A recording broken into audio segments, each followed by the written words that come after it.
Mic है, आज हमारे हाथ में मंच है और आप जैसे कर्मठ मीडिया कर्मी हमारे साथ है तो हम फेल हो ही नहीं सकते और हम आगे तक जाएंगे।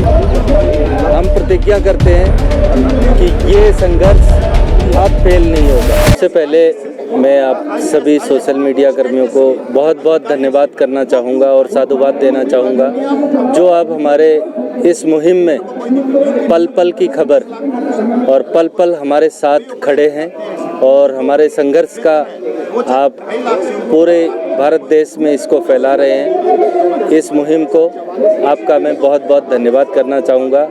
जैसा कि आपने सवाल किया कि 42 दिन हो चुके हैं, अब आपने क्या सोचा है? सर जी, सोच के हम बहुत कुछ आए हैं और संघर्ष के लिए हमने अपनी आगे की रणनीति तैयार करनी है अभी और 9 तारीख की कॉलिंग बुला रखी है। उसके बाद अभी तो कल 3 अप्रैल के लिए जी 3 अप्रैल के लिए जन जन को, भारत के कोने कोने के पूर्व सैनिकों को यह खबर पहुंच चुकी है, पूरी तैयारियां हो चुकी है। 3 तारीख को 3 अप्रैल की कॉलिंग के लिए और गवर्नर साहब को, प्रधानमंत्री जी को, रक्षा मंत्री जी को और डिस्ट्रिक्ट वाइज हर संस्था का, उत्तराखंड के अंदर 182 संस्थाएं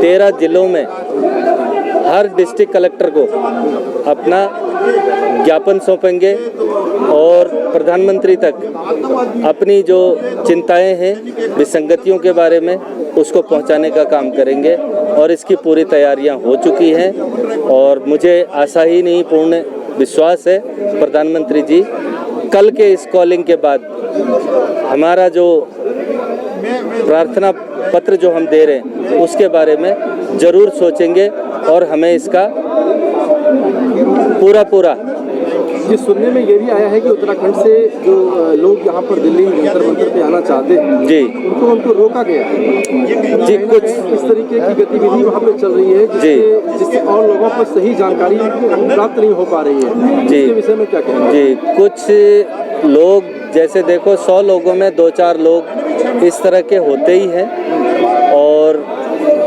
वो लोगों का काम ही इसी तरह का है और वो करेंगे। इस धरने प्रदर्शन को विफल करने के लिए हर संभव वो लोग कोशिश कर रहे हैं, लेकिन हम प्रतिज्ञा करते हैं कि ये संघर्ष अब फेल नहीं होगा, क्योंकि इससे पहले ना हमारा मंच था ना हमारा माइक था।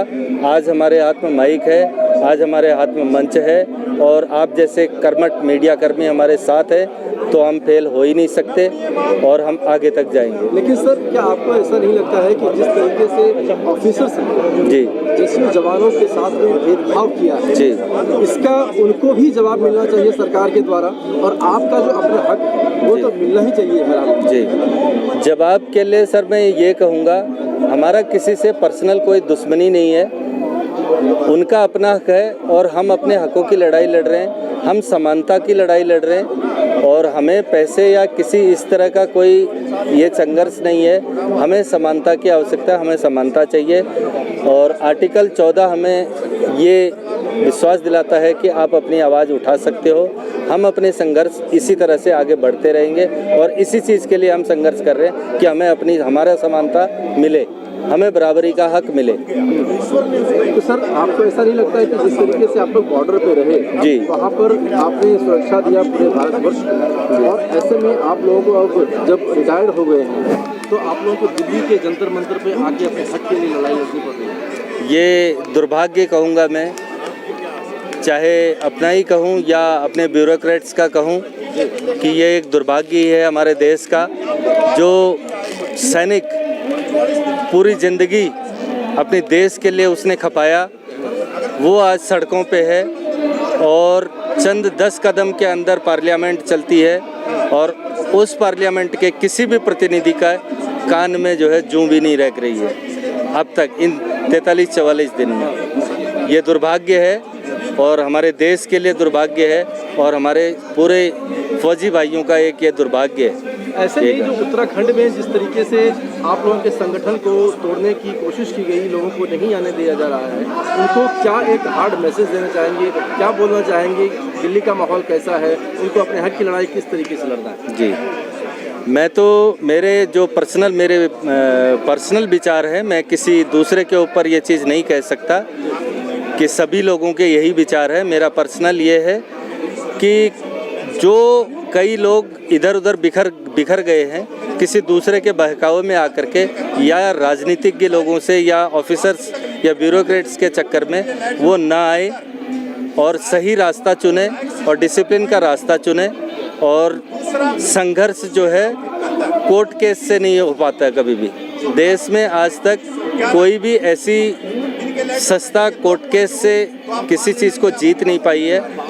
यही एक हमारा रास्ता है जो जन समूह को लेकर के ही हम और अपनी आवाज़ उठा सकते हैं, वो हम कर रहे हैं बखूबी, अपनी कोशिश जारी है हमारी। एक बहुत बड़ी खबर आई है कि जिस तरीके से केरल में जी पूर्व सैनिकों ने बाइकआउट कर दिया है रक्षा मंत्री की रैली का। जी, और उससे देश के अंदर एक बहुत बड़ा संदेश जा रहा है। जी। कहीं ना कहीं पूर्व सैनिकों में जो रोष है वो जग गया है, तो उसको लेकर क्या कितनी बड़ी कामयाबी बताएंगे? इस सब चीज़ का क्रेडिट जो है मैं आप मीडिया कर्मियों को देना चाहूँगा, क्योंकि ये आपकी मेहनत का ही फल है जो कि आपने, वो स्टेट ऐसा स्टेट है पूरे भारत में सबसे शिक्षित स्टेट है, उनकी एक टीम यहाँ पर आई थी जंतर मंतर पर, क्योंकि वो बहुत दूर पड़ता है यहाँ से 3000-4000 किलोमीटर की दूरी पर, उनका खर्चा बहुत आता है यहाँ पहुँचने पर, नहीं आ पा रहे थे।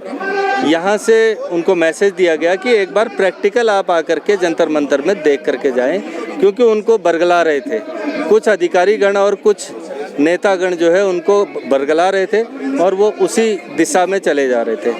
उनकी एक टीम यहाँ पर आकर के एक बार अभी 2 दिन पहले यहाँ पर वो विज़िट करके गए हैं, और उसके बाद जो उनको हकीकत पता चली, उस हकीकत को उन्होंने पूरे केरला स्टेट में फैलाया, और आप जैसे मीडिया कर्मियों ने उस चीज़ को वहाँ पे बताया, लोगों को जन जन तक बताया, तो आज ये नतीजा जो है सामने आया हमारा, और हमारे लिए इससे बड़ी कामयाबी कुछ हो नहीं सकती। केरला जिस तरीके से शिक्षित प्रदेश माना जाता है जी, लेकिन वहाँ पर एक सबसे बड़ी समस्या जो है वो लैंग्वेज की प्रॉब्लम है। जी जी जी, लोग हिंदी समझ नहीं पाते हैं, जी, हिंदी माध्यम से कुछ काम करते हैं वो लोग, जी, लेकिन एक बड़ा मैसेज जो है वो हमारे हिंदी बेल्ट से वहाँ पे जाता है जी। और ऐसे में जो वहाँ के लोग हैं, जो बड़े ओहदे के लोग हैं, वो आंदोलन को जरा अव्यवस्थित तरीके से वहाँ पे बताते हैं और ये बोलते हैं कि वहाँ पर जी ये सही नहीं चल रहा है। ये अभी तक हो रहा था, लेकिन हमारे साथ केरला के भी लोग हैं, हमारे गोपाल सर हैं, तो ये यहाँ से आपको हर चीज़ आपको बताते रहेंगे। जो भी वहाँ जाएंगे